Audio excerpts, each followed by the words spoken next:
This conference will now be recorded. Hello, everybody, and welcome. This is Mark Gauss of the Kentucky 911 Services Board. I want to welcome you to another one of our 911 educational training seminars, webinars. We have with us today Derek, Chris, Donald, and Chuck. And I'm going to turn it over to Derek and have him do some introductions, and then we'll get started. Good afternoon, y'all. This is Derek Nesselrode with the Cybersecurity and Infrastructure Security Agency. I'll be brief because I'm on the road, but I just wanted to welcome you all to the first of two cyber webinars in partnership with CISA and the Kentucky 911 Services Board. We hope to continue to offer these training services to PSAPs across the Commonwealth. And just wanted to let you all know that myself and our cybersecurity advisor, Colin Glover, are here to support you all. So after this webinar, if you all have any questions or need any additional support, feel free to reach out to myself or Colin, and we will do what we can to help you out. And with that, I'll turn it back over to our team to start their webinar.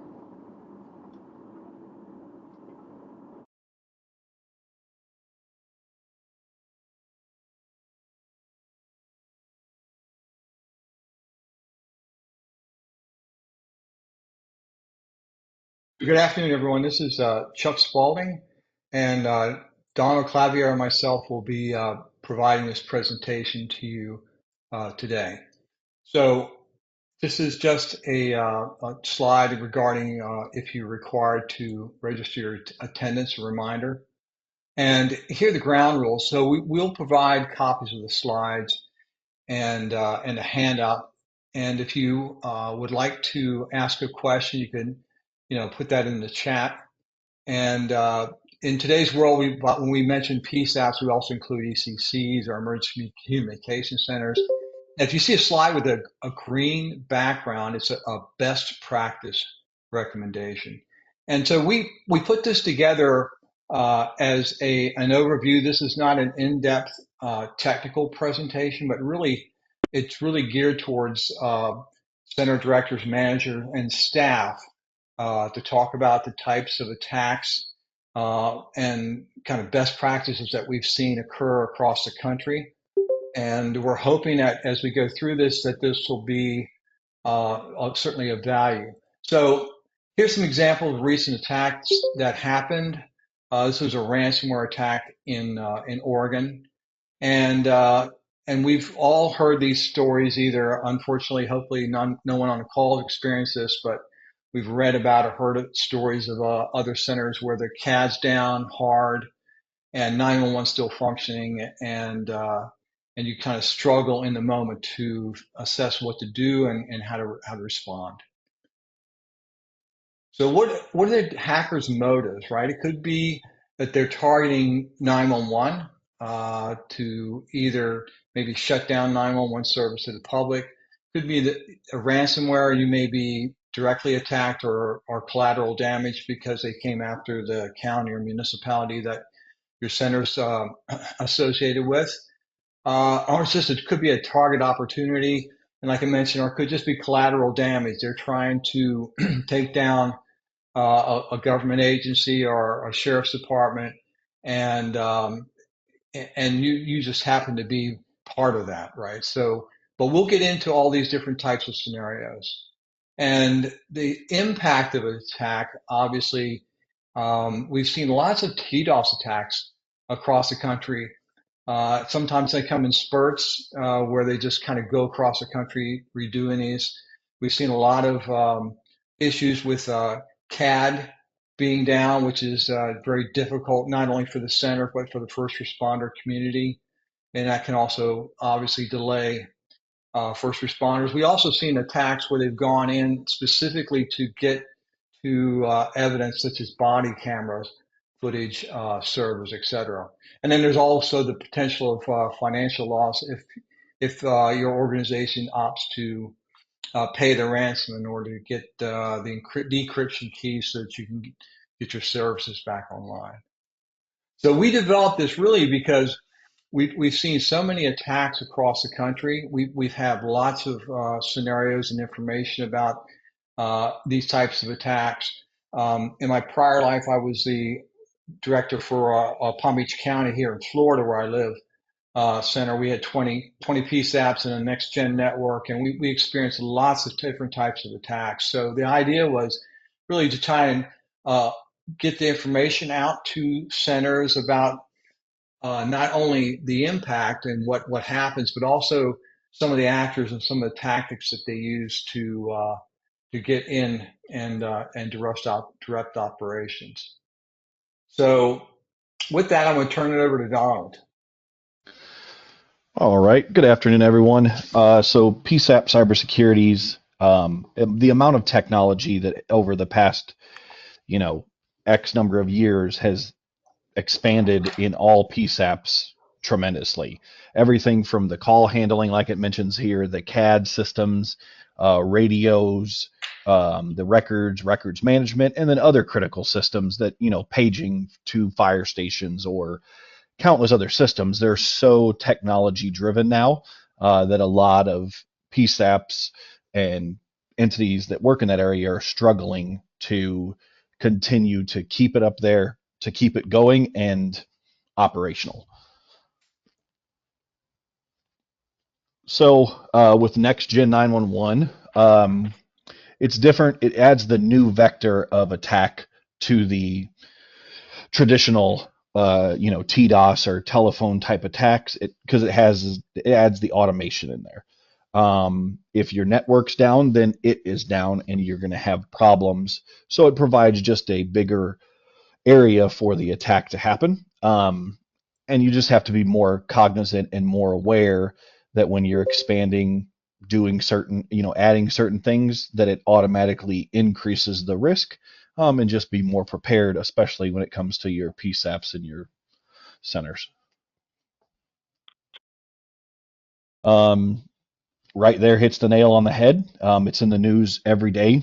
PSAPs are crucial to the public, wherever they're serving. If they go down, people start instantly losing faith. They don't want to call 911. They don't want the law enforcement, fire. They don't want any of them to come out. So a lot of it has to do with the functions that they do. It's not like the functions of a store. It's very crucial to there. These are life and death situations. And then a lot of times those PSAPs are very much behind the power curve when it comes to technology and the amount of funding and getting everything in place and then having people to manage it and work on it.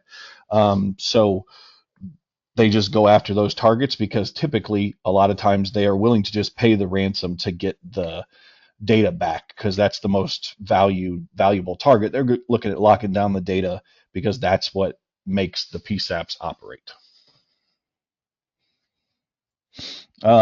So hacktivism, cyber reflection. When there's a public protest for whatever purposes, there's almost always a digital attack going on. A lot of cities had their websites go down. They couldn't access common things like paying your water bill, paying your sewer bill, or just commenting on a website to say, hey, I want to do this. So every time there's something happening in the world, if it draws the social media presence, which seems that a lot of things do today, it instantly is going to activate the hackers or the bad guys on the internet to do things to further disrupt. It usually goes along with your physical protest, people standing in front of a building or in a road or whatever.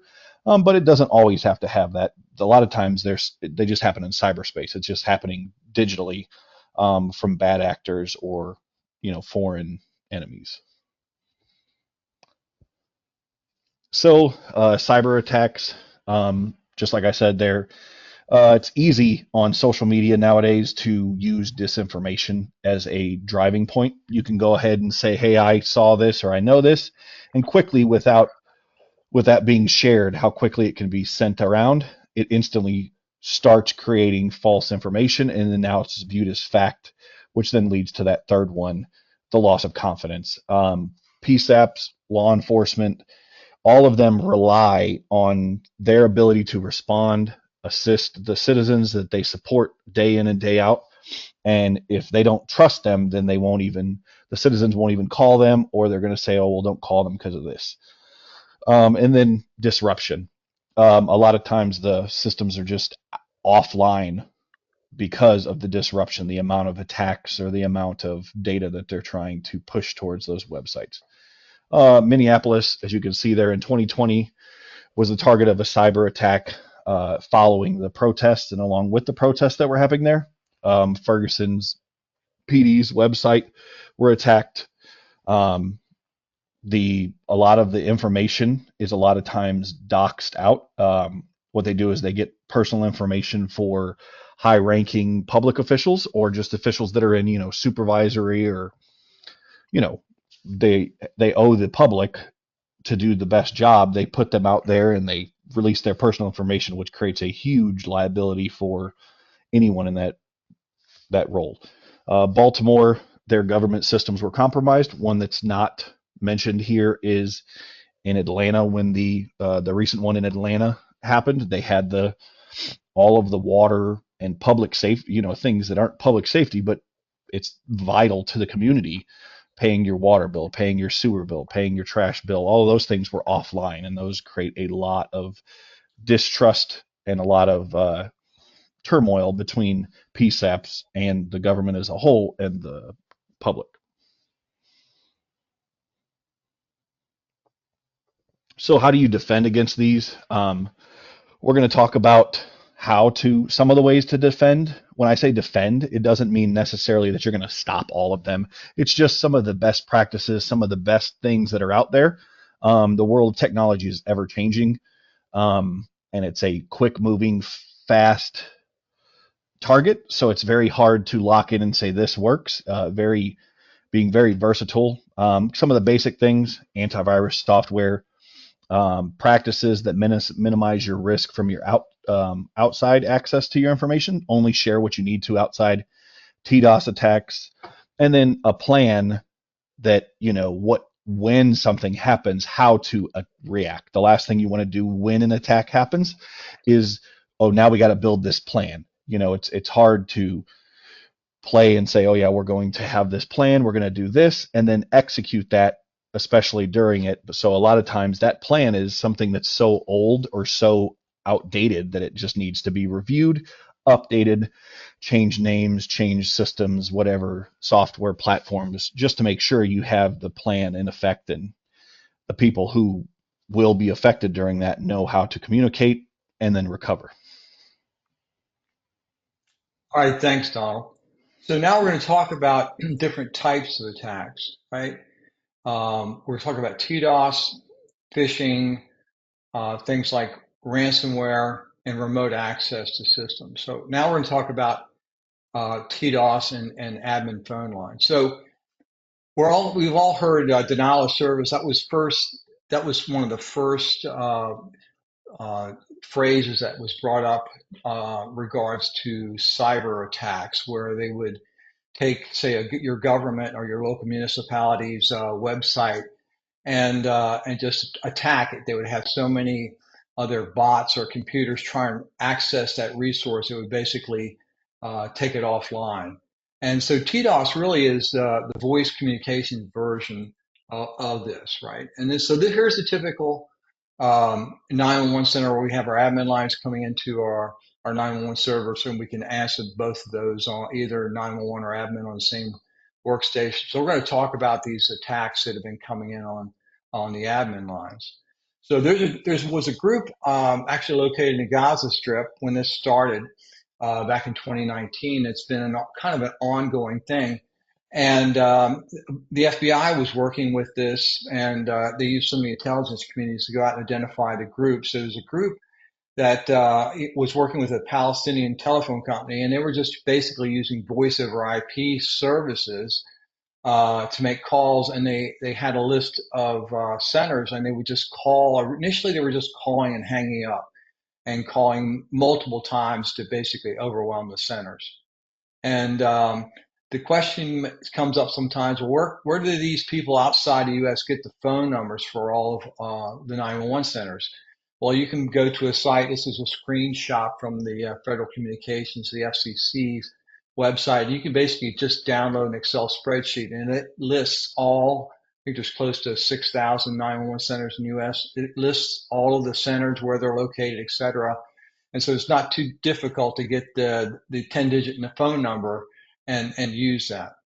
So what we saw them start to do, and what they've been doing now, and again, if you think about how many centers there are, there's been thousands of reports of calls where they'll basically they started using a conference bridge. And with a conference bridge, you can either dial into it, or it can call you.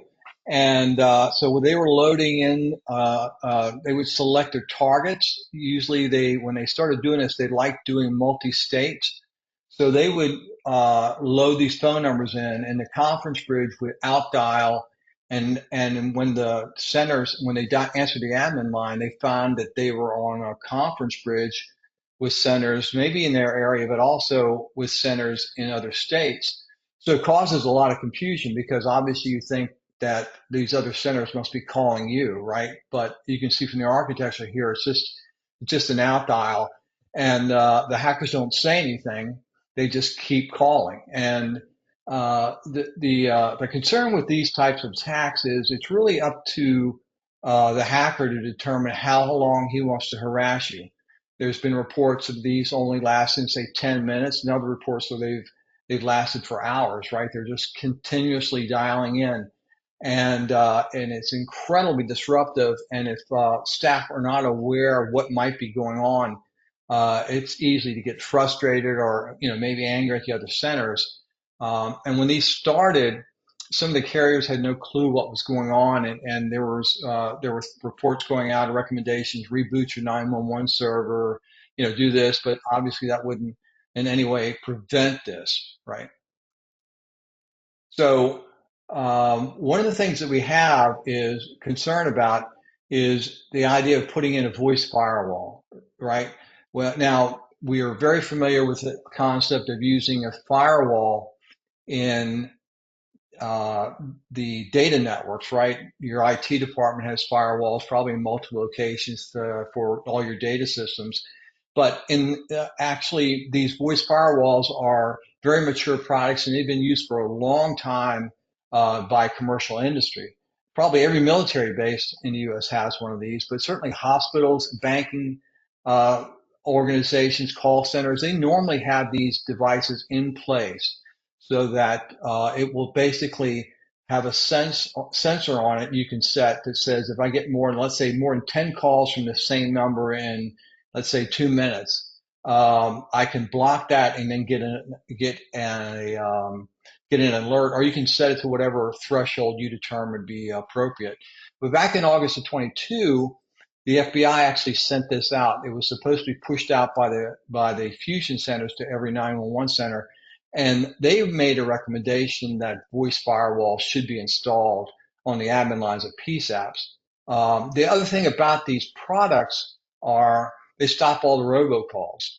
So one of the side benefits of this, if you do have the situation in your centers where sometimes you get robocalls, someone trying to sell you an extended car warranties or those types of things, these devices have access to a database which will basically just stop it.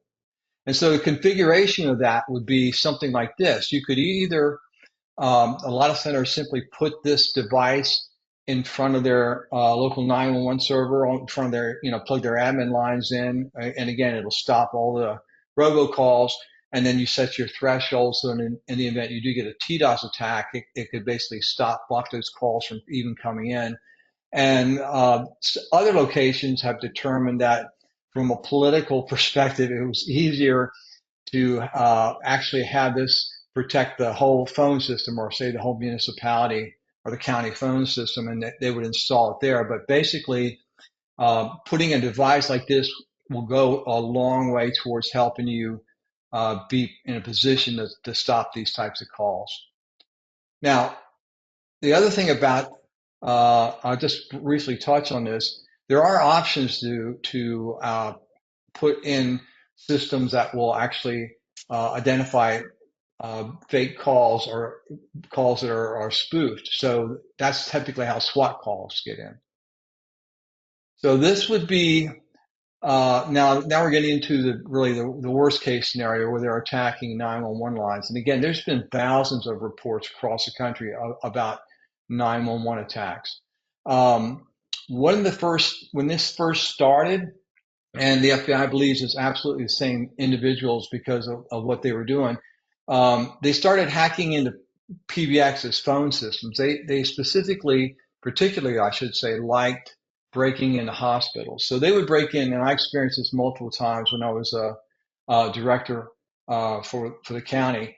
And they would break into hospital phone systems and then just start dialing 911. Now, nobody wants to block a 911 call coming in from a hospital, but one of the things that we're seeing is while there's a lot of discussion about cybersecurity, it's usually talking about data systems. And so if you think about how many phone systems you have in your jurisdiction, and how insecure a lot of them or most of them could be, it's not clear whether they bother to change like the default username and password to log in, et cetera, or how viable these attacks are. It's pretty scary, and we've seen a lot of these. I talked to one of the carriers who said they've seen hundreds of reports of hacked PBXs at hospital, phone systems calling 911. So that's a big concern. They've also broken into law firms and just businesses. And because they like to do a lot of these attacks at night, usually if you send an officer over to the hospital to try and find out what's going on, nobody there knows anything. They try and find the IT department. In my case, they had a Cisco phone switch at one of the hospitals, and the hackers had completely taken control of it. So they had to get the Cisco, tier 3 support to come in and actually be able to get in and take back control of the switch. So this is a very concerning point of entry into the center that's really concerned. The other thing that we've seen, and going back to the hack PBX, we've seen where they started using this, and we knew it was the same actors because they were using the conference bridge, and they were doing the same thing. They would call 10-digit lines on some centers and call 911 lines on the others and bridge them together.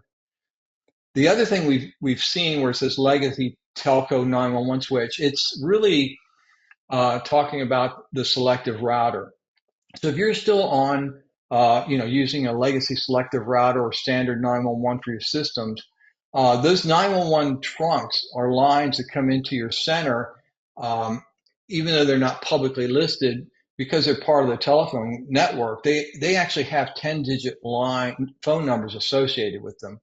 So the FBI believes that these actors have somehow gotten a hold of like a do not call list. So when the robocallers come, the computers just dial every number in sequence. So even though these phone numbers aren't listed publicly, if they just dial in sequence, the odds are they can hit your switch. And there was one state, I think it was Utah, where they in the major metropolitan area, they got those phone numbers, and so they could be over in the Middle East just dialing the 10-digit number and coming in on your 911 trunk. So if you're still on a legacy selective router, the recommendation is that you just make a request to the carrier to make those numbers non-dialable from outside.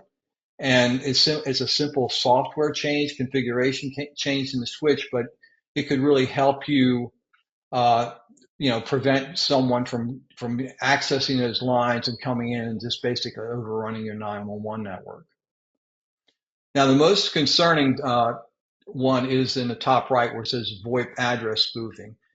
what we've seen, and again, there have been reports across the country, is they will look at your jurisdiction if they want to come after your center. Look in your jurisdiction, and they'll just find like a business address, and then using voice over IP, they'll put that address in for that voice over IP service. And with VoIP, the way that it works is, let's say you have a voice over IP service in your house through your, like say your cable provider, et cetera. If you move, they're going to default put your address in, but if you move, you can just go in yourself and change it, right? You can change that address. And so it's not set up like traditional lines are. So they've been able to be, again, out of the country and just put in another address and then just start dialing 911, and the voice over IP provider will look at the address and route that call to your center. So the challenge with that is you're going to see a number, and it may not be an area code you're associated with your area, but it has an address. And if you send somebody out there, well, that location really has nothing to do with the attack. It's just someone who's figured out that by doing this, they can actually get into the 911 network.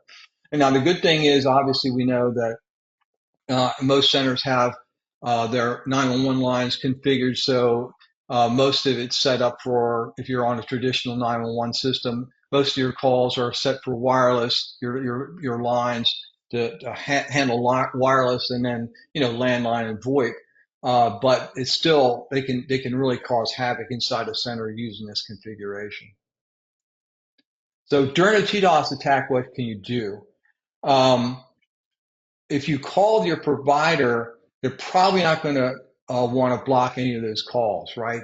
And this goes back to rulings from the FCC about calls to 911 centers should not be blocked. But if you have a relationship with your carrier, you could possibly call them and ask them to reroute those calls, say a cell phone in the center, or one of your, another line, so that the calls come in, because you're not going to block them, but they're not going to come in on your 911 lines. We've seen other centers where they've gone in and they've created a separate configuration, so if they log in with a certain username and password, they can route all the VoIP calls to, say, a specific workstation or group of workstations, so that those calls don't come in. We all know that the VoIP comes in with a PANI, so they're able to use that PANI identifier to route those calls, somewhere else. Other centers actually have implemented IVR. Some of the call handling equipment vendors have that option, and obviously, normally we do not want a 911 caller to get an IVR and upfront asking them to do something, but some centers have put this in, and during an attack, they'll turn it on, and all it asks is the caller to say, press 1 to continue. So if it's automated, they're not going to have that one in the call string that's going to allow them to actually get through and start tying up your call takers. So this is a slide here just showing that we have seen a few scenarios where they've done joint attacks. In other words, they selected that they're going to attack your specific center, and they launch an attack against your 10-digit lines by just dialing, and then they'll use either some method that they have in place to start dialing 911, and then you're getting all these calls coming in on both local, your local lines and your 911 network. So this is a really bad scenario. Fortunately, there's only been a few of those that have been reported, but it is a capability that exists if these individuals decide that they want to try and take your center down for whatever reason. So now we're going to talk about some other types of attacks. Specifically, we're going to talk about swatting. We all know what swatting is, and there's been a rash of swatting calls, fake active school shooters, fake bombers that have gone on, and there were literally been thousands of these. This just mentions this one report from NPR just within a little over a month, a few weeks period here, that how many schools and how many states they hit. So what the FBI had discovered was there was a group or individuals that you go on to a social website like Telegram, which is one, and there are individuals who are offering to do SWAT as a service. In other words, you pay them, you give them a phone number that you want to call and you tell the service what you want them to say. You would give them the name of the school where there's supposedly an active shooter and that type thing. And you can see the types of damage these people have been doing, right? They even know where the PSAPs are on certain universities, but they've been causing quite a bit of damage in doing this, right? And so one of the concerns with this is that someone or some group is funding this because they're not doing this work themselves. They're actually paying third parties to do it. And as I mentioned earlier, there's been thousands of these attacks, and it looked like for a while they were kind of rolling through the states, making all these calls, et cetera. And so this is a real concern because if you think about combining where I can make all these calls and divert the first responder community, and then I could do something, and then as a follow up, take down both the 10-digit and 911 in a certain communities, then this could be a real issue. But again, the concern here is that there are actors out there who have been paying for this service. Why, no one knows at the moment, but it's a real concern. So this is what I mentioned earlier about these voice firewalls and some of the additional features that are out there. These systems can be also upgraded so that it will look at every call, and this all happens like in the millisecond, and the software will determine if that number that's coming in on your 10-digit lines is that a real number. Every 10-digit number is not in use, and also is there a match between the number and the carrier, right? So they can tell if the call's been spoofed, and if so, you have options. You can block it, or you can get a notification. So if someone's calling in a active school shooter SWAT, you'll get a signal that this is a spoof number, and this is a fake call, right? So you can alert the responding individuals or the first responder community that's going out to that site that this looks like a spoof call. This might not be real. Now the FCC is trying to get the carriers to implement some protocols that will prevent this from happening, but we're probably years away from that being actually deployed across all the carriers. So for right now, this would be a great way for you to understand if you're getting these calls that are coming in reporting something, like a SWAT, that it actually, it's actually a bad call. So with that, I'm going to turn it over to Donald to talk about phishing and email. All right. So social engineering, it's a very broad term for any kind of malicious activities that they're trying to get the end user, which is primarily your weakest link. People are just naturally trustworthy. And it's trying to trick them into doing something that they normally wouldn't do, sharing a username and password, sharing some type of access that they wouldn't do, or information, personal information. Those three down there at the bottom, this is typically every one of us have seen like a scam phishing email that's come to us, and it's always one of those three things there. The first two are your primary ones you'll see in your social engineering attempts. The third one heavily started around the COVID time, and it has continued on very much like a targeted thing when they're going more towards like the medical community or someone who would be in that medically vulnerable age range. So phishing, like I said earlier, it accounts for 90% of your attacks. All they're trying to do is to get you to click on the link, enter your username and password or credit card information or anything, and it's very much meant to seem like it's a legitimate email from those individuals that you thought it was coming from, whether that's a credit card company, from the medical insurance provider for your area or something like that. It's meant to do that. Realistically, they go ahead and they do a lot of casting when they come to the net. They're trying to send out as many targets as they can, hit as many targets as they can, because it gives them a greater chance of finding the individual who would click on the link, enter the information, and then give them the access. So a couple of phishing styles or phishing is spear phishing. These are typically for an individual. In my organization, I have constantly seen the people who do the purchasing, the buying of all of the goods for our daily operations. They get a lot more ones that look like a fake Amazon link or a fake Walmart link or a fake office supply link. Clone phishing, I mentioned that earlier briefly.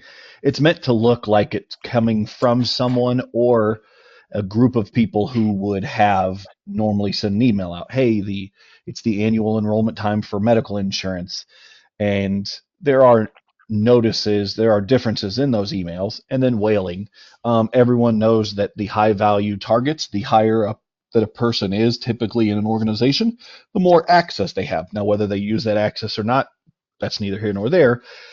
But if you can get someone's account information at that level, they have the ability to go left and right, meaning they can crawl across the network and look at things that normally they wouldn't even need to, but they're not, they wouldn't do that in their role, but their access gives them that kind of ability to do that.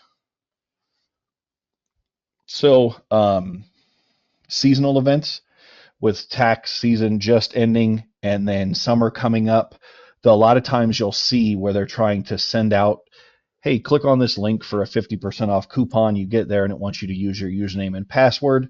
A lot of times it comes in themed for that specific area that you're working in or for this time of year that you're actually in. Public health crises, like I mentioned earlier with COVID, and then political issues. They're just trying to cast as many many hooks out there as they can to see how many people that they can get to click on it. And a lot of times they want you to act quickly. They won't say, yeah, you'll do this over and over. So here's an example. It's saying about the coronavirus has become airborne in their area. So you can see there's a couple of things when you look at it. The CDC, most likely, and the World Health Organization and all these people, they're probably not going to email you as an individual directly. It's going to be, they're not, that you just got to look at the situation and say, okay, well, they've never emailed before. So a lot of things there, it just wants you to click on a link. It wants you to act quickly so you can, go against your better judgment, and you're just trying to get through the work day or the work moment. So spear phishing, like I said, individual or group. So it goes by researching the target. I used my salespeople or my purchasing people earlier. They very much so have a thing that they, their daily operations is very repetitive. So any individuals would know, okay, they're purchasing a lot of things from online vendors and online sites. So they would customize their target link to say, hey, here's an Amazon link, here's a whatever. Once they do that, they are trying to get you to, click on the link, you enter your username and password, and then they use your username and password that they just stole to access your computer or your whole network, depending on your level of access.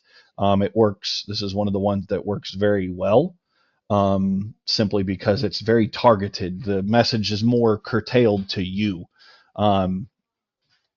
It's just it's used quite often. And I think all of us have seen it. So the examples I was talking about earlier, uncommon situations or requests, the CEO, the PSAP director, the county manager, have they ever emailed you about your benefits or your insurance choices or whatever? While that may be normal in some areas, it's not common, especially if it's never happened to you before. Fake email addresses, you will see notices right there. city manager or IT manager at cityofbaltimore.com. And if you do some simple Googling, you can go and see, okay, well, they use .gov or whatever their ending is. The other thing that you'll see is commonly the way an email address looks, it may say John Smith, and that may be the county manager for your specific area, but next to it, it will show his email address, and it will just be different. Or the email has some, minor differences that you can see. URLs and hyperlinks right there. It wants you to click here to unlock your account.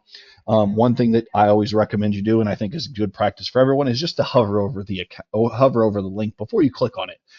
If you're not expecting that email from that person, why would your CEO or your county manager be sending you, hey, reset your password?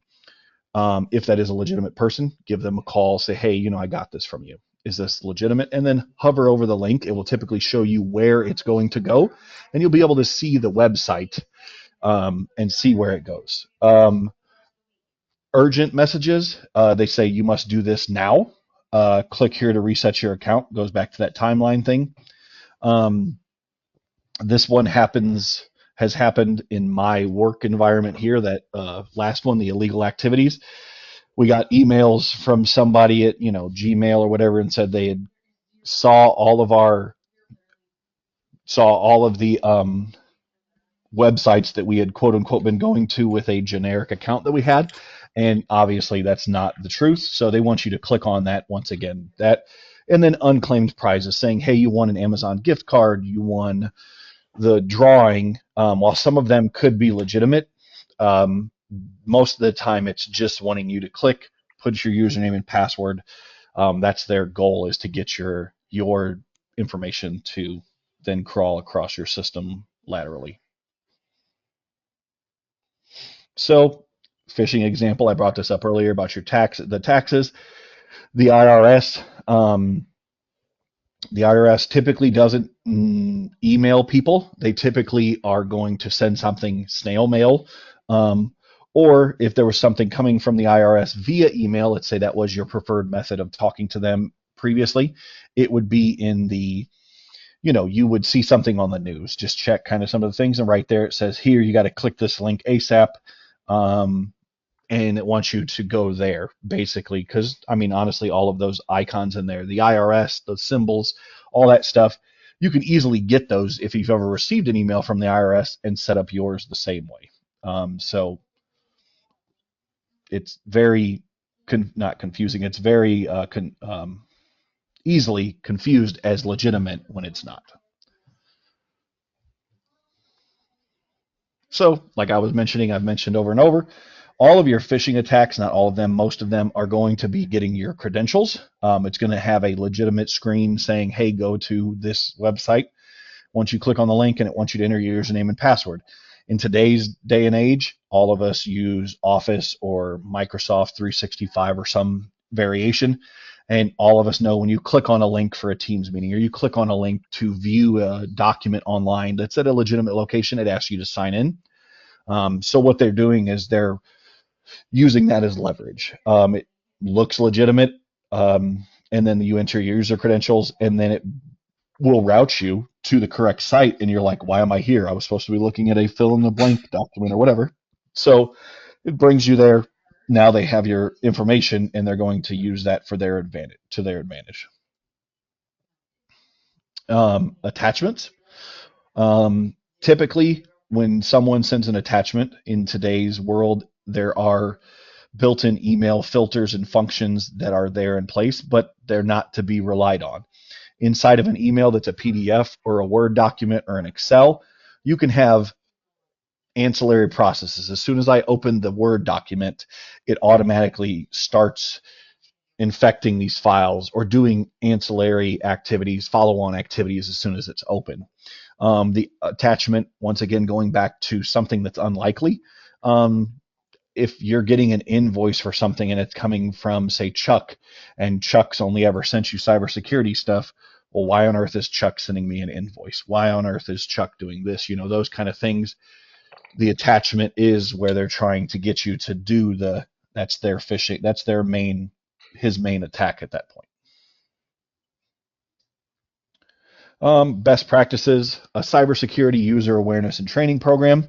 For anyone in the tech field, that is a something that is critical. It's crucial for any PSAP government role anywhere, simply because our users are the biggest access into our information, and we're always trying to safeguard the information. And then that goes into the repetition. I know it gets a boring and overwhelming and just overdone sometimes, but it has to be a repetitive thing annually, biannually, depending on your individual areas. Guidance on how to identify and report suspicious activity. It never hurts in the IT field to forward that to your help desk or whoever your contact is and say, hey, this looks suspicious. I'm not certain. I tried calling the person and they didn't answer because whatever, right? It That's one of the practices you can do. But having that information in your cybersecurity awareness and training is crucial because it gives the user the power, so they can turn around and say, hey, before I click on this because I wasn't expecting this, let me send it to IT and let them kind of dig into it. Phishing tests, those are the tests that are in place. Not sure if you all do them. We do them where I work. It's going to send you an email that are very much targeted towards your daily operations. When we get them in our area, they are linked to cybersecurity training. They're linked to IT training coming up. Our finance people, like I mentioned earlier, they get the ones about buying from Amazon, and they're essentially wanting you to click on a link in there. If someone does click on the link, it's not kind of a haha, you did this kind of thing. It's more of just an educational moment. And they may end up having to do more, maybe review another section in the cybersecurity awareness training program. It's never meant to be, malicious in that aspect. Reinforce identifying and reporting of the malicious emails, including attachments and links. It's not, like I said, just make sure that your daily operation doesn't take over your common sense, because the users are the first line of defense. There's only so many pieces of technology training that can go into place. It relies heavily on the users to say, hey, this doesn't look right. Let me check with them before I click on it or I forward it or I do something. So in PSAPs, um,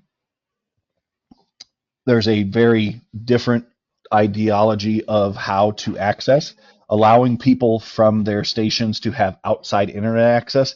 With today's technology, the way the CAD systems, the way all those systems work, they're so interrelated through the internet, using Google Maps and those kind of things that are just out there and readily needed. You obviously have to have public internet access, and then allowing personal email access on those machines opens up that thing. Everybody can be very diligent. They've gone through all their cyber awareness. They've gone through all those trainings with their county email, their work email. But if they turn around and throw those to the wind when they're looking at their Gmail or their Hotmail or Yahoo or whatever, that completely negates everything that they've done. So there are some differences in allowing. Now you can go to the next. You're good. Allowing those things on the PSAP network, it is highly recommended that you do not allow, simply because it takes away that level of access. There's obviously the right path for every PSAP is different, but as I mentioned earlier, the bottom line is the user is always the vector normally in to the attack. So social media, personal web-based email, and other things like that typically are a no-no on PSAP networks. And then obviously the repeated training through the annual or semi-annual cybersecurity awareness training. Okay, Don, thanks. Now we're going to talk about indirect or outside attacks, really not on the 911 system, right?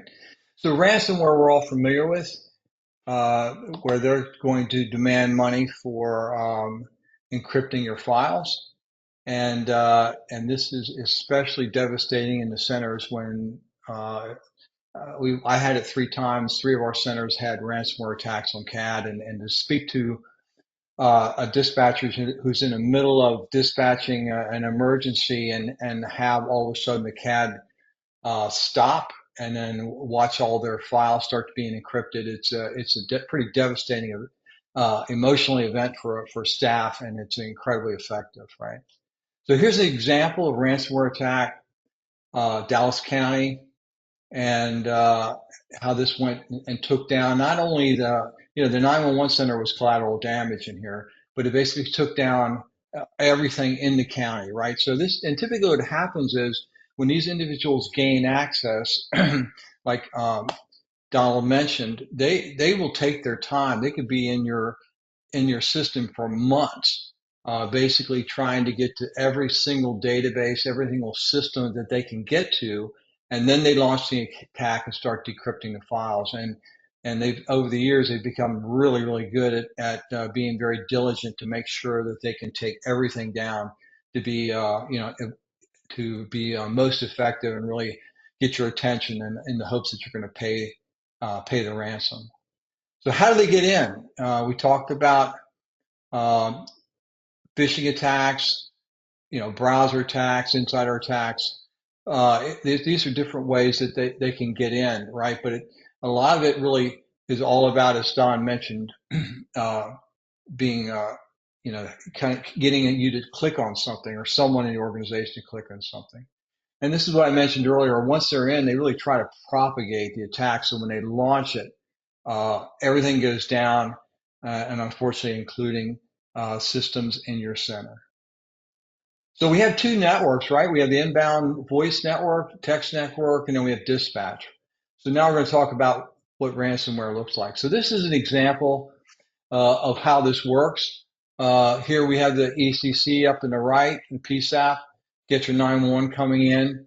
And luckily for us, 911 is basically a one-way where when we're dealing with CAD, it's a push. We push into the CAD system. There's really no vehicle for for the CAD to talk back to the 911 call handling equipment. So for this example, we're going to say someone in finance department clicked on an email and someone was able to get in, and then the attack starts right here. And so this is basically what typically happens, right? You're on the same network to get internet access as everyone else in the organization. So when that malware hits, it's just going to walk into your center. It's going to take you down. So one of the recommendations that we make is that you consider putting in a firewall, because if you put in a firewall, you can protect your infrastructure. One of the challenges that they have right now, you can see on in the middle there where it says internet and firewall. The firewall is very effective as blocking things from coming in from outside. But if someone at their workstation clicks on an email and now I've downloaded some sort of malware into the system, that's behind the internet, right? So that firewall is not going to be effective in stopping things. So one recommendation is you consider requesting your IT department to put an additional firewall to protect your 911 center. We're seeing, fortunately, it's usually after they've been attacked, but we're seeing more and more centers across the country put in something like this, like a firewall. And as this depicts here, everything else could be down, but you're still up and running because you prevented that malware from walking into the center and knocking down the systems it could have access to. So if you get hit by ransomware, what are your options? In some states, they have laws that you can't pay the ransom. But if you don't have a coup plan or backups, your only option may be able to pay the ransom, right? But what your options are really to pay or to use backups to restore your files. And so if you do pay the ransom, there's no guarantee that they're going to provide the key. There on the dark web, they call it, there are people who offer basically ransomware kits as a service. So let's say I don't have the wherewithal to develop all of these types of things. I can basically rent one, and then the guarantee is that because the payment will go back to the person who leased you or rented you, he takes a portion, and then you get the rest. But so it's a low risk to you if you're able to get someone to pay. But it doesn't necessarily guarantee you that they have the key or they're going to actually bother sending you the decryption key. And so this is somewhat high risk in today's world. So the best practice really is to have backups. And one of the challenges that we have in the centers is because we rely on our vendors. We typically have a maintenance contract with a vendor, but a lot of times we're not even sure if they have backups, right? Do they have backups? So this is a discussion you might want to consider having with your vendors. Do they have backups? And how often do they make the backups, right? And where are they located? Because one of the other issues that we have, if they've been in your center or they've been in the system for a couple of months, and this goes off, we don't know, what they have access to or if the backups are going to be good. But having your vendors have some sort of available copy of your data, especially for CAD, it could really help you recover from a devastating attack like a ransomware attack that would take down your systems. The next thing is cryptojacking. You may or may not have heard of it. We're seeing more and more reports of this, and with cryptocurrency and crypto in general becoming more and more popular, more people knowing about it, there are ways for people to make money by getting into your system, but not to take you down, but just to use your assets, right? And we're calling this the third wave. First wave we don't hear about much anymore. Where back in the day they would break into a corporation and steal the credit card numbers, and then they would try and sell them on the dark web. Um, and the second wave, which is much more effective, is to lock you down because they're going to get their payment directly. This is the third wave where they really hack into your system, and they love CAD systems, and they just basically get on your CAD. And what they're doing is they're using your computing power, your network, your electricity to make money. And what they're doing is they could either mine crypto or be a validation node. And in today's world, you walk into a business, you pull out your credit card, and you make a payment, and that point of sale device that you either tap or insert your card into, or just goes out to your Visa, one of Visa's validation companies, or your bank. It's kind of a point to point that validates and approves the transaction. And in the crypto world, there's something that's called blockchain, where it requires multiple nodes that will validate that transaction. So if they can get into your system and become a validation node, just like in the world of credit cards, they're going to get a small percentage of every transaction. Or they could be what is called mining, where they're actually trying to extract more crypto and get paid for doing that. But there was recently there was one of the states issued a PO to a cyber company to go out and do a cyber assessment of all the centers and all the 911 centers in the state. And when they came back, they said there about 1/3 of those PSAPs had this cryptojacking software on the CAD. And in the report, it was saying that a lot of the centers were complaining that CAD was, running slowly, et cetera. And they thought maybe it was about time to do an upgrade, a refresh, or the servers were old or whatever. They just thought it was something else than what it does. And typically, in the way this works is because a firewall really tries to prevent things from coming in. Once they're inside, they kind of have free access to do whatever they want. And so the way that this cyber company was able to find out that there was cryptojacking software in a cab, because they started looking at all the outbound traffic, and they saw all this traffic going basically all over the world, and they realized that there was something else on there, and that's how they found the software. But this is another thing. If you ever do have like a cyber benchmark, ask them to look at your outbound traffic, excuse me, because that's an easy way to find out if you have something malicious like this on your system.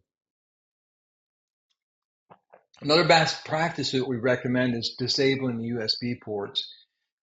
It's not unusual in your center that staff can bring in, let's say, a USB drive and stick it in. Maybe they want to, show someone something that's on it, pit photos or whatever, or that people will use the USB port to basically plug in their personal smartphone, right?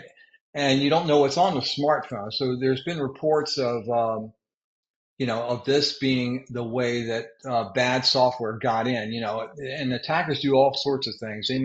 They're trying to target your center.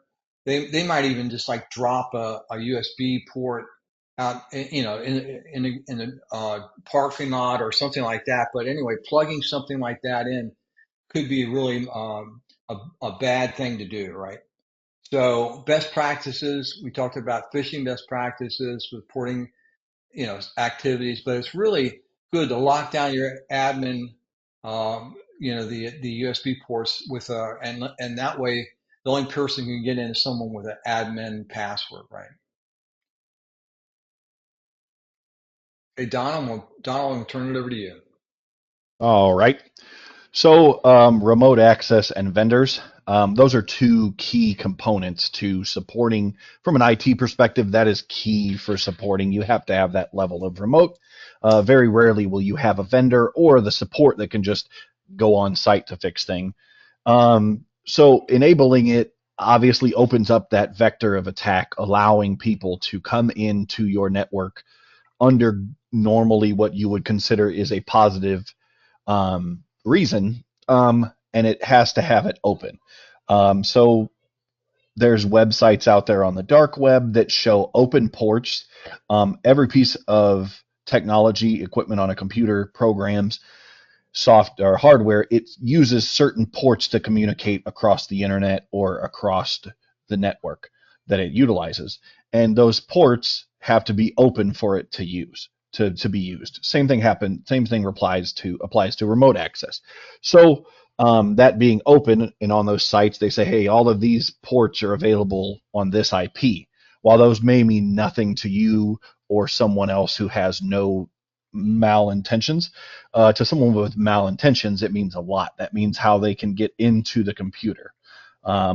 Getting the remote access in is just the beginning. Excuse me.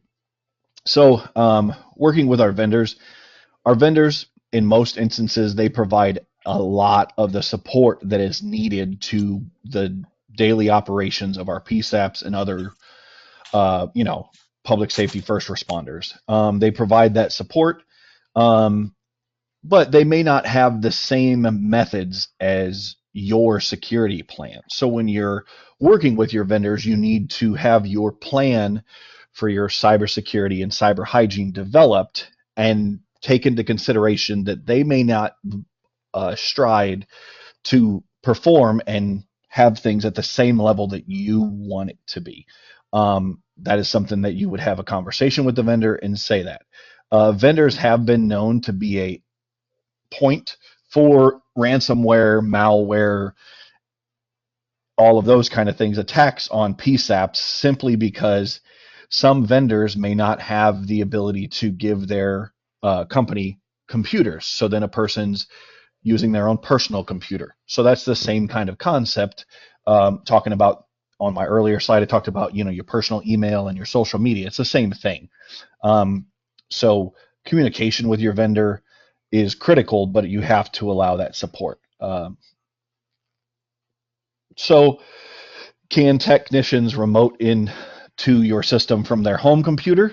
This is one that is you would have to ask directly to your vendor, your specific software vendor. Same thing when it comes to the USB drives. Chuck mentioned earlier, disabling those. And then does each technician have a unique username and password? Those are critical simply because if I'm working Monday from 9 to 5 and I am the technician and I use a generic account, when Chuck comes in at 5:01 and takes over, you have no idea if it's me or Chuck making the changes or whatever on the system, because a lot of times when people are doing remote access into PSAPs and their servers, you're not able to monitor them, or you're not going to monitor them because they're the professionals, they're the pros. So those are some of the things you have to think about. And be very candid and just have the conversation with your vendors to make sure, hey, these are our policies. Does this go against anything that you foresee, or what? How can we have a middle ground to meet? So vendors typically have remote access to your call handling system. That's kind of an inevitability. Request an audit. A lot of times with any kind of standards, state level, whether that's state or local level, you'll have like an audit of seeing who has accessed your system in X amount of time. Say who's accessed it in person, remotely, those kind of things. And then be very upfront and blunt, saying each person who supports your system needs to have a unique log on. So that way, when a change happens, we know it's linked to that user. Now, necessarily, that's not trying to pin the tail on as an individual person and say they're the bad actor. It could be that their account was compromised, but at least it's very easy to lock out one account for one user who's got funny activity going on versus the opposite of a generic account. When I turn that off, I have no support. How do they handle account terminations? Sometimes, when people leave, sometimes people serve, 2 weeks, 3 weeks, a month. They give it, a good time out. And then you have that period where you're going to terminate their account, their email account, all of those things. They're moving, whatever. And handling that is different for every PSAP. But you need to know how the vendor handles that. So how do you know if you're responsible for creating or you're responsible for communicating? How do you know that when Chuck and Donald leave the company that their access into your PSAP, your server, is terminated shortly thereafter? Because leaving that open is very much a risk that is not okay, to have that account that no one's monitoring, no one's changing the password, no one's doing anything. And then a lot of times you will have your PSAPs that have the remote access disabled and only open it for a period of time when your vendor support needs it. A lot of times those are not very complicated switches. I know it reads kind of thick there, but it's very simple to turn that on and off. And a lot of times, depending on your level of IT support and your IT staff, that's something is easy that can be accomplished remotely. It doesn't need to be done specifically while someone's there. It can be turned on, and then say you're on a Teams meeting or a Zoom meeting or a GoTo meeting like we are now, and it's showing what you're doing. I'm just watching. I'm not going to take that person's job, but I'm watching, and then as soon as they're done, I turn it off. So that way that tie is severed. So the next slide there goes into the cyber hygiene I was talking about earlier in best practices. So cyber hygiene are just practices and steps to maintain network health and online security. A lot of our, in fact, all of our PSAP systems, I would struggle, I think, to find the opposite. All of them have PII, personally identifiable information, social security, name, DOB, addresses, phone numbers, emails. The list goes on and on. And then when you fold into that aspect of employees' information, because a lot of those systems are dual hat systems, they are used for the PSAP side of the world as well as personnel management and those kind of things. That is the information that needs to be safeguarded, simply because without that information being safeguarded, that goes back to the loss and trust of the public and as well as employees. If the information is constantly being breached of an employee's information, they obviously lose that trust with the IT team and then everybody in general in their structure. So these are the best practices. Trust our vendors to keep our systems updated with the latest security patches. That is not something that is not, it may sound very complex, but ask them if they're responsible for the hardware and the software itself. How often do they do these patches? Or when do they do these patches? Can you schedule a time where it's like every, in the IT world, Microsoft likes to release patches on Tuesday. We call it Patch Tuesday. You obviously don't want to be the first person installing that, but you want to have a scheduled time where it's going to go into an environment to be tested, and that's going on sooner than later, like it mentions there.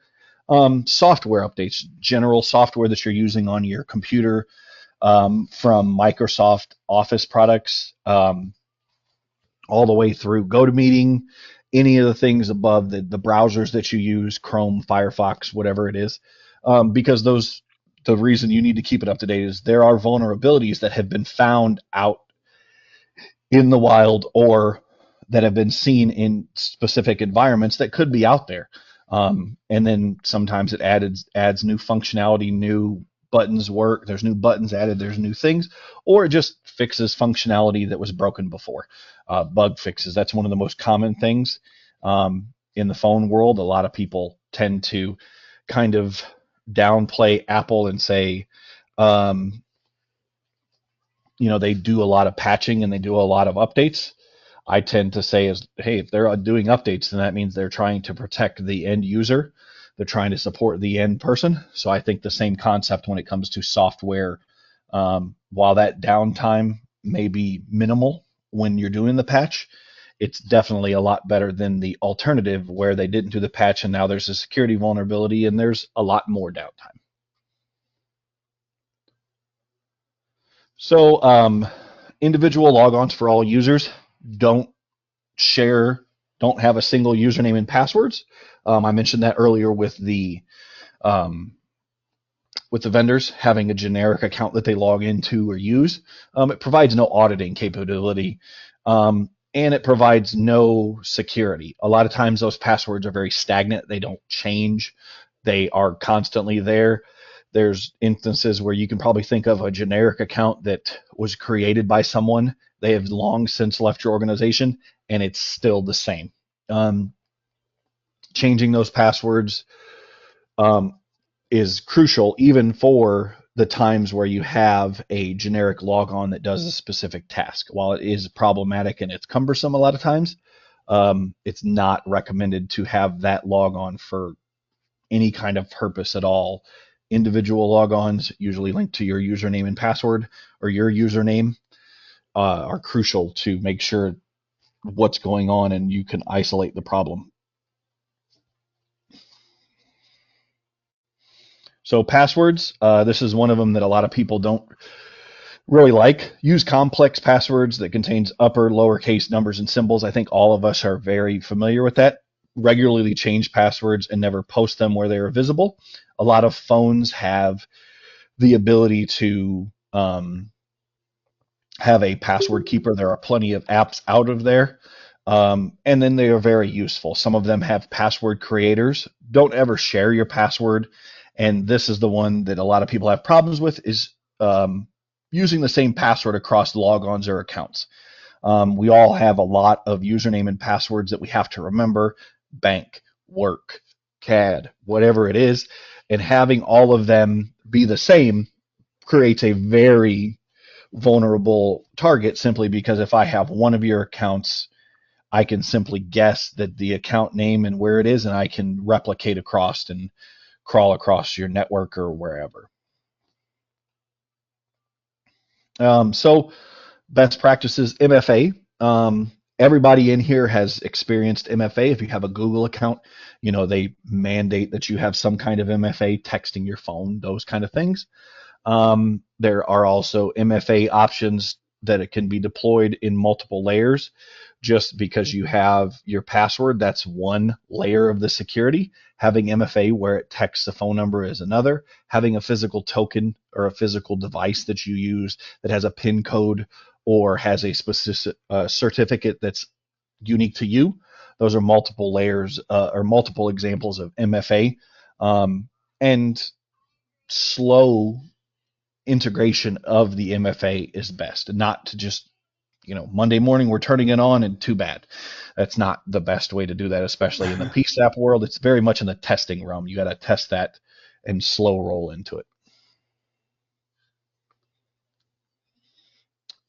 So like it says, why is this so important? Username and passwords are important to keep the hackers out of your network.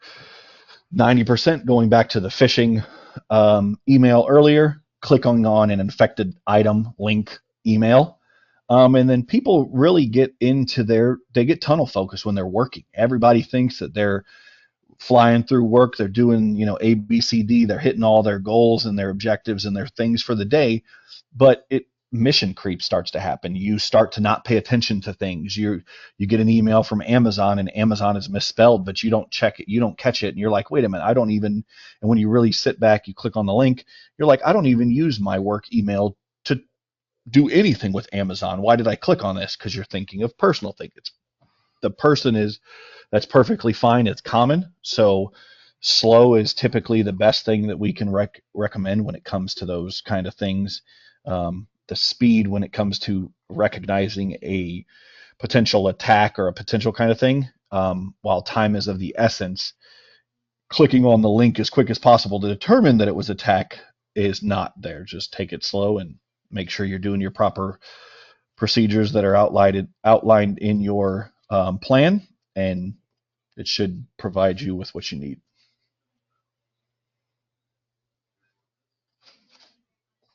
So this last one here, MFA should go beyond your own people. If you have someone coming in from mutual aid, an adjacent county or an adjacent town or whatever, and they're coming in, make them meet your requirements for your area. If that means that they each have an individual logon, they have MFA tokens, they have a cell phone that maybe they don't have cell phones in their area. You issue them a cell phone or allow their personal phone to get the messaging. And then the same thing goes to vendors. They need to have the same concept. You need to have the vendors following that same thing. And then what are their processes for credentialing and verifying these end users or technicians, and how do you make sure that these people are removed when they're supposed to be?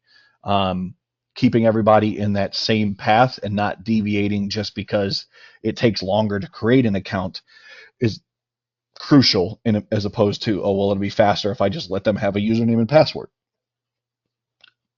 So keeping it the same across the board is crucial. Thanks, Donald.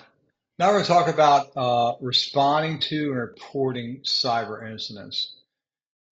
So what we're really talking about in this section is having a plan. And one of the things we're really good at in the world of public safety, emergency management, is having plans for things like active school shooter, natural disasters, and lots of other things. But it seems that the majority of centers do not have a plan on what to actually do in the event they have a cyber event occur in the center. So CAD is down. What do we do? This is a situation. We've had a lot of turnover over the past few years with a lot of people who've been in the center for a number of years retiring. A lot of new people coming in. So now we're in a situation where someone may have the ability to understand how to run dispatch, like with cards or that type of thing. So, but again, most of the new folks have never seen or understand that. So, this is really talking about being able to put together a continuity plan in place, so that if something happens, like your cat is down, you would know what to do. You'd have a plan in place, and people trained on how to handle an event like that. So, building awareness. One of the things that we provide here at CISA is that we provide posters that you could put up about ransomware, a custom poster. You can put in, as it shows there, contact names, federal partners. You can put in the phone number for your local FBI field office, who someone would call in the event of a ransomware attack, etc. But this is a poster you can request, and it can be modified or customized specifically for your organization. Something to consider. But building a response plan, even if you don't have the wherewithal to actually, or the time at the moment to put together a full incident response plan, having the basic information is really critical. A lot of these attacks happen in the middle of the night, so you don't want your night shift having an attack and then sitting around figuring, well, who do we call? What do we do? So this is basically an Excel spreadsheet, basically putting down the information of who should be called, what they're going to do for you, that type of thing is really important. And you could customize something like this for your specific organization and needs and typical protocols. But having this available will just give on-site, give the staff who are on shift the ability to know who to contact and maybe take some initial actions. So one of the things we also offer here at CISA is what's called Stop Ransomware Guide. But we have a lot of available content that could help you in determining how to, build a plan and those types of things. And links are here, and you'll have them on the handout. But it might be something you want to sit down either with your local IT department support or with your vendors to talk about what you would do in the event of a ransomware attack. Basic response plan, as I mentioned earlier, is who to contact, what to do, some immediate actions you might want your staff to do, notifications. But it really goes a long way to assisting because the stories in centers who don't have really anything, it can be extremely chaotic in the center with your CAD down, no access to records, and then everyone kind of struggling to figure out what should we do. So having a basic plan in place is really important. CISA, and there are also other entities that have ability to provide some resources for you. CISA provides no-cost risk assessments. We can do cyber exercises. There are CSAs in your area that can help regards to best practices and direct you to some resources. But these are free resources that you should consider looking at. And we understand clearly that in the centers, budgets are always an issue. So the idea that an outside third party like CISA could come in and at least provide you with some information and guidance it could be of value for your center. So in summary, well, first I want to say thank everybody for hanging in this long. We want to kind of go through and kind of recap what we've tried to talk about.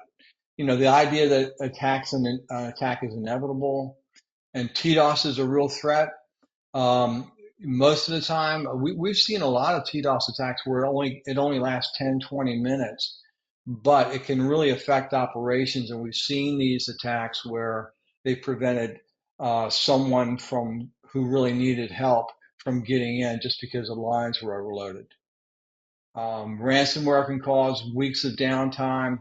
This is what we talked about, segmenting the lands, putting in a firewall to protect yourself, having backups, essential records program for continuity operation, and then some actions you can do, some low-hanging fruit that you could consider doing as far as like disabling USB ports and limiting like web-based email or social media on the CAD system browser.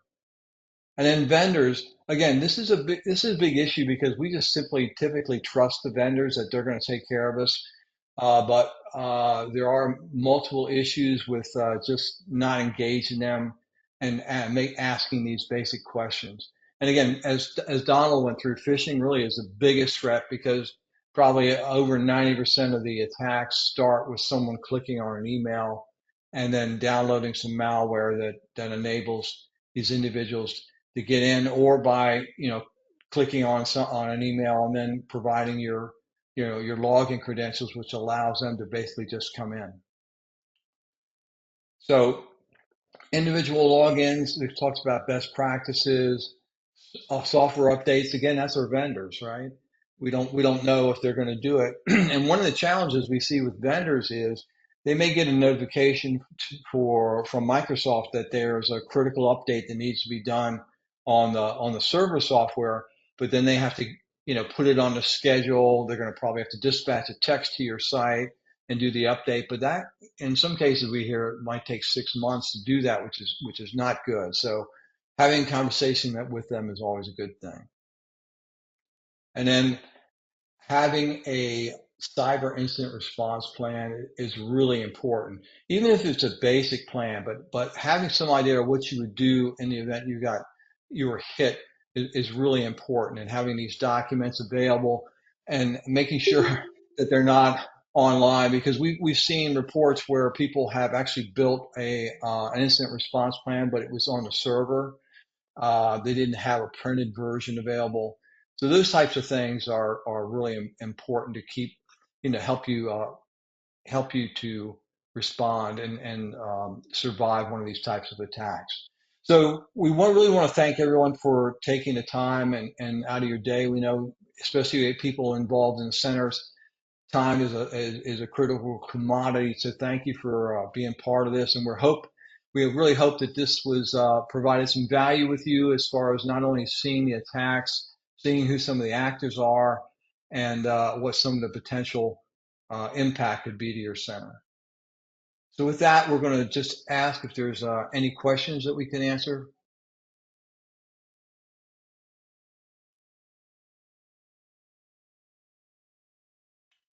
Okay, well, thank you, everyone. And thanks for all the individuals who helped put this together. And we really will hope that you enjoy the rest of your day. Thanks so much. Thank you, Donald, Chuck, and Chris, Derek. Thank you so much. We'll talk soon. All right. Thank you.